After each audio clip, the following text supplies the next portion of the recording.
Hello guys, नमस्ते। तो आज हम पढ़ेंगे मिस्chiफ रूल के बारे में। जब हम लिटरल और गोल्डन रूल पढ़ते हैं तब हम फाइंड आउट करते हैं कि पार्लियामेंट ने क्या कहा था।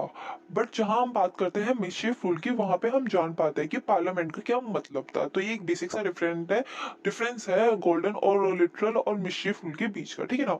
अब जो हमारा मिस्chiफ रूल है वो हमारा सैचुरेटेड का सबसे ओल्डेस्ट रूल कहा जाता है। जो हमारा ऑब्जेक्टिव है मिस्ट्री रूल का वो ये है कि फाइंड कर सको क्या क्या एरर आ रहे हैं हमारे स्टैच्यूट के अंदर, लॉ के अंदर क्या क्या एरर आ रहे हैं, या फिर कहाँ कहाँ हमारे लॉ का मिसयूज हो रहा है। जहां भी हमारे लॉ के अंदर एरर शो होंगे या फिर जहां भी हमारे लॉ के अंदर मिसयूज शो होंगे, वहां पे हम मिस्ट्री रूल को अप्लाई करेंगे। The mischief rule was originated in Haydn's case in 1584। जो हमारा mischief rule है वो originate हुआ था Haydn's case में। It is prospective construction because the purpose of this statute is most important while applying the rule. It is known as Haydn's rule because it is given by the Lord Polk in Haydn's case in 1584। जब हम mischief rule के बारे में लिखेंगे तो इसमें एक ये बेसिक सी बात है लिखनी पड़ेगी कि जो ये रूल है इसको हाइडेंस रूल भी कहा जाता है, या फिर हाइडेंस केस में इसको फाइंड आउट किया गया था इन 1584 बाय लॉर्ड पॉक।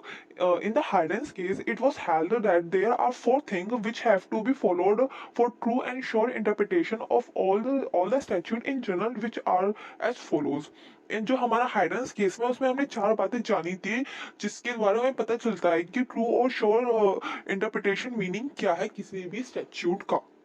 पहला था इसका what was the common law before the making of an act, what was the mischief for which the present statutes were enacted, what remedies did the parliament shout or had resolve and appoint to cure to disease of the commonwealth, the true reason of the remedies। तो ये चार point जो हमें basically याद रखने हैं अपने हाइडेंस case में जब मिस्chief रूल की बात आती है। तो इस चारों पॉइंट्स को हम इजीली समझ पाएंगे अपने केस में। प्यारे लाल वर्सेस रामचंद्र, ये केस बेसिकली क्या था।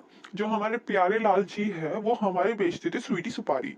अब स्वीटी सुपारी वो बेचते थे तो फूड अथॉरिटी वालों ने उनको पकड़ लिया और अपने प्रोसिक्यूशन में लिया कि भाई बताओ, आप सिटी सुपारी तो बेच रहे हो बट इसका टैक्स नहीं दे रहे हो, ऐसा क्यों। तो प्यारे लाल जी हमारे बोलते हैं कि भाई लोग देखिए, जो हमारी स्वीटी सुपारी है वो हमारा क्या कहते हैं फूड नहीं है।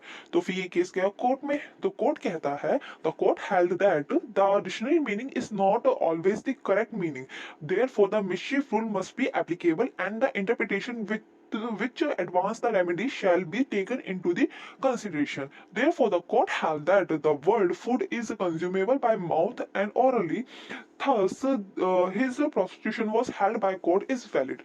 तो यहाँ पे हमारे सुप्रीम कोर्ट ने क्या कहा कि प्यारे लाल जी देखिए, ये जो आप चीज बेच रहे हैं ना उसे हम खा रहे हैं, और जो चीज हम खाते हैं वो हमारी फूड के अंदर आती है, तो ये एक वैलिड चीज है, आपको इसका टैक्स देना पड़ेगा। और जो आपके ऊपर कार्रवाई हो रही है वो बिल्कुल भी वैलिड है, आप उसको इनवैलिड नहीं बता सकते। तो ये थे हमारे मिस्chief रूल में, जहाँ पे प्यारे लाल ने जो वर्ड था फूड उसको गलत तरीके से समझ लिया था, उसका मिसयूज कर लिया था अपनी स्वीटी सुपारी को बेचते टाइम अपने टैक्स ना देकर।